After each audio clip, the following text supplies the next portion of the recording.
Welcome. Have you ever wanted to talk about your dreams, your plans for the weekend, or even just what you're going to do tomorrow in English? Well, today we are going to learn the one single word that makes all of that possible. Let's get right into it. So, here's what we've got lined up. First, we'll get to know our main tool, the word will. Then we're going to use it to dream about jobs, plan our chores, and talk about what we'll do after class. We've even got a really fun example with elephants. And then we'll wrap it all up by asking you, what will you do? All right, first up, will. This little word is basically your key to talking about the future. So let's take a good look. So, let's start with the big question. How do we actually talk about the future in English? How do you tell your friends about your plans or your big dreams for who you want to be someday? The answer is something called the future tense. And the magic word that unlocks it all is super simple, will. Yep, anytime you use will, you are officially talking about the future. It really is that easy. Okay, now here is a really great tip for sounding more natural when you speak English. We almost never say the full words like I will. Instead, we use these little shortcuts called contractions. They make everything sound smoother and faster. Let's check them out. For example, I will get squished down into I'll. See how that works? Let's try saying it together, out loud, I'll. Perfect. And this works for everybody else too. He will becomes he'll. She will becomes she'll. And they will shortens right down to they'll.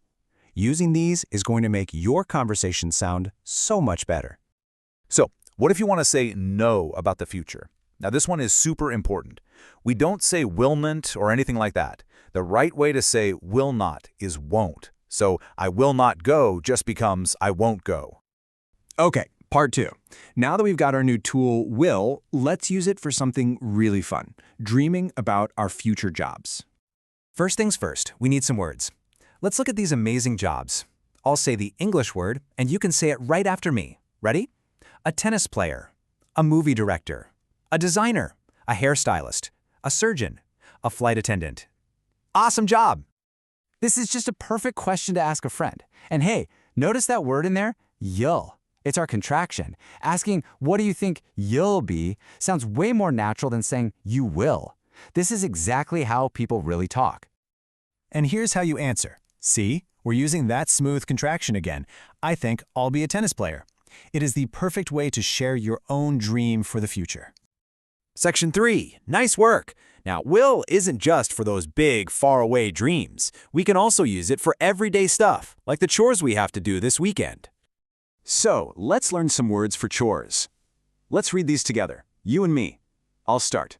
Do the laundry, set the table, make the bed, dust the furniture, mop the floor, wash the car. So, how do we ask about somebody's plans? It's actually really simple. You just take the word will and pop it right at the beginning of the sentence. That's it. That's how you make a question. For example, will Andy wash the car? If the answer is yes, the reply is super short and easy. Yes, he will. One little thing to notice. For a short, positive answer, we usually use the full words, he will, not the contraction. And what if the answer is no? Well, we bring back our special contraction, no, he won't. That's the most natural way to say, no, he will not. Okay, but what if you're not totally sure about a plan? Well, here's exactly what you do. You use the word probably. And the structure is so easy. Just start with the person and the contraction, like she'll, then add probably, and then the action. So you get something like, she'll probably do the laundry. Moving on to section 4. All right, let's get some more practice in.